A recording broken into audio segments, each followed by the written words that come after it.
Para la sorpresa de muchos, la fuga hoy tuvo éxito, hoy llegó, hoy se disputaron el triunfo, esto mayormente por un desconcierto en el pelotón al no tener un equipo que estuviese 100% decidido a controlar, como el Movistar, que tenía a uno de los grandes candidatos para el triunfo parcial como Gonzalo Serrano. Hoy se corrió la primera etapa de esta Vuelta a Andalucía, o Ruta del Sol, como ustedes le conozcan, que tenía un perfil quebrado que podía ser ideal para una fuga si se le dejaba un tiempo considerable, si se le daba ese margen suficiente. Y pues,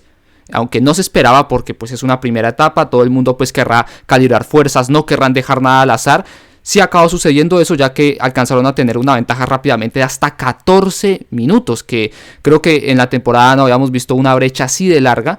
para una escapada, y eso ya pues podía ser una primera señal y se iba a ir solidificando esa opción de que ellos llegaran, porque por detrás no había un control claro. Todo consistía en unas intenciones esporádicas de diversos equipos, pero ninguno con la convicción absoluta de decir, bueno, acá vamos a atrapar a esta gente. Pasaba ratos el Bahrein, el Bora, el AG2R, el Intermarché, el Astana, pero era eso, ninguno tenía esa certeza de atrapar a la fuga, y como pasaban un rato a tirar y veían que esa diferencia no bajaba drásticamente, entonces al final por lo que optaban era por dejar esa persecución en manos de otros equipos que tampoco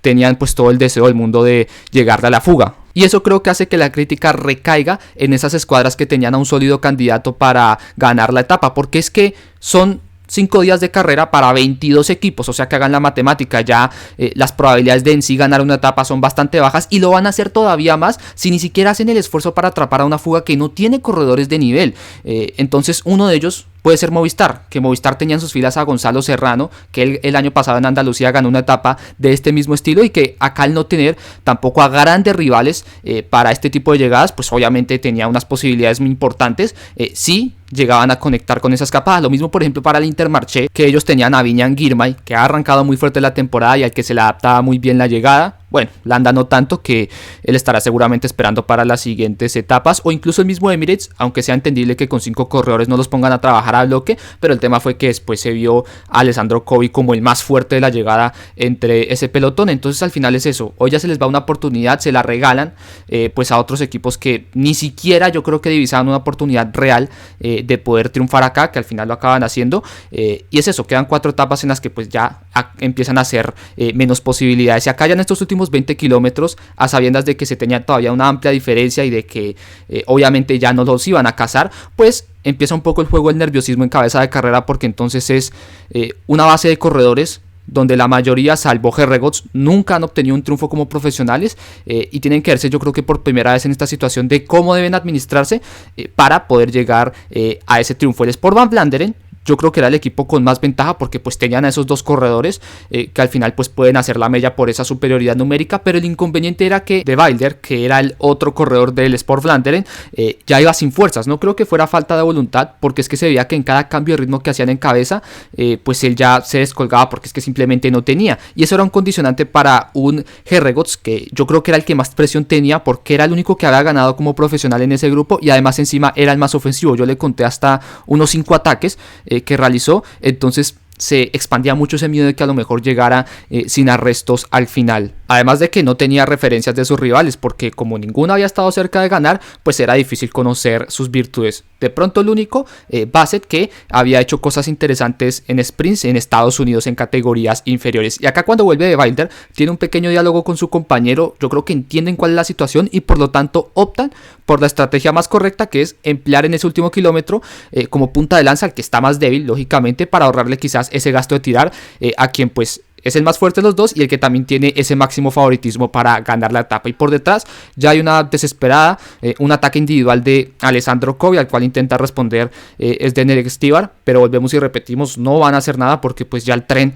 se les había ido hace rato. Y por delante, lo que uno esperaría es que sea Herregots el que lance ese sprint por tener ese rótulo de favorito, pero esa acción se anticiparía Bassett, el otro corredor que habíamos mencionado,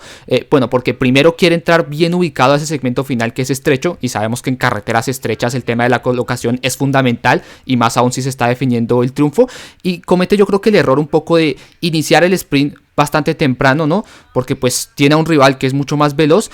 y pues ahí también en cierto modo le va haciendo un poco el favor de lanzarlo. Se le pega muy bien ahí al lado Herregots, hasta tienen ahí ese choque de codos que yo creo que es más que todo producto de la fatiga ahí que llevan ya ambos. No creo que sea algo intencional,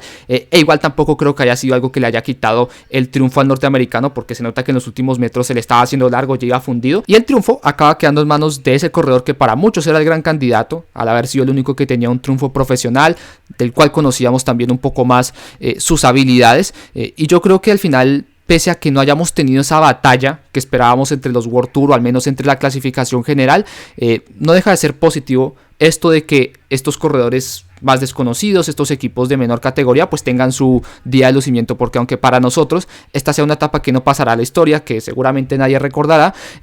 seguramente que para ellos sí acaba siendo muy especial, porque es un logro de una inmensa magnitud por ese prestigio y por ese talante del que ahora mismo gozan. Y bueno, ustedes también pueden poner en los comentarios si les gusta o no que este tipo de corredores y este tipo de equipos ganen, aunque eso implique que no tengamos una gran batalla entre esos corredores estelares de la carrera. Y acá tienen en pantalla esta clasificación tanto de la etapa como de la general, porque acá no hay bonificaciones, donde Alessandro Covi acabó siendo el mejor de ese pelotón, le sacó unos 6 segunditos a Gonzalo Serrano, Matteo Trentin, Beno Cosnefroy, y mañana ya tenemos esta segunda etapa con un perfil todavía más duro, y esa llegada en especial a Alcalá la Real, donde ese último kilómetro es a rampas del más del 11%, con esos últimos 200 metros en pleno terreno adoquinado, que es exactamente el mismo por el que se subió el año pasado, donde acabó ganando Ethan Hayter. Así que sin duda alguna será pues un puerto para ya medir la fuerza de esos candidatos como Miguel Ángel López, Mikel Landa o el propio Simon Yates.